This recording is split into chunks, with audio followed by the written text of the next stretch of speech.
Candidat très sérieux pour 5 places seulement à la Coupe du Monde en Russie, c'est le dossier de l'AFC.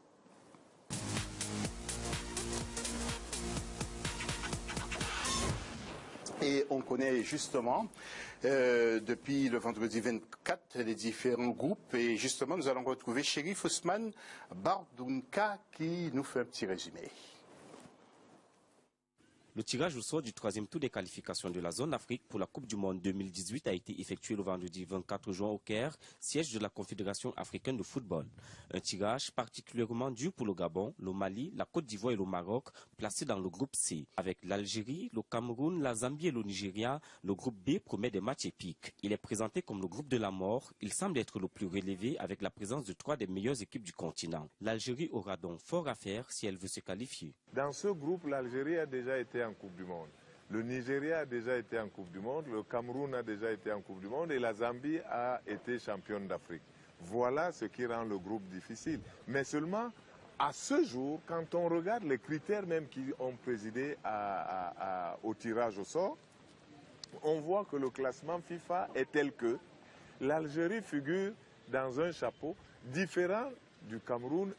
Lui-même est dans un chapeau différent du Nigeria, qui veut dire que les résultats qu'ils font, que ces pays font en ce moment, font que malheureusement il y a une équipe qui est beaucoup plus forte, ensuite une qui est plus faible que la première et une troisième qui est nettement plus faible encore. Ça, c'est les résultats actuels. Mais l'histoire commande que l'on se méfie du réveil parce que ces équipes ont fait quelque chose dans le passé et donc on se méfie du réveil de l'un de ces pays et c'est ce qui fait qu'on est obligé de faire attention et de se dire il faut prendre les matchs très sérieusement pour que précisément la hiérarchie actuelle soit respectée. Les groupes A, C, D et E sont jugés plus équilibrés, mais on pourrait y avoir des surprises. Les affiches entre le Ghana et l'Égypte réservent aussi de beaux moments de sport, sans compter les gros outsiders comme le Congo ou l'Ouganda, qui voudraient également être en Russie.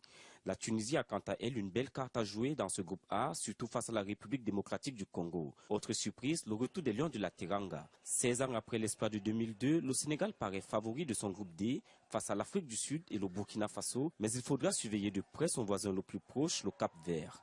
Il paraît ainsi difficile de donner avec exactitude les probables représentants de l'Afrique en Russie 2018. Difficile à dire, c'est clair qu'après avoir exposé ça comme ça, on se dit qu'il y a des favoris, mais qu'il y a des outsiders qui sont plus que des outsiders, qui sont de vrais prétendants à bousculer cette hiérarchie actuelle.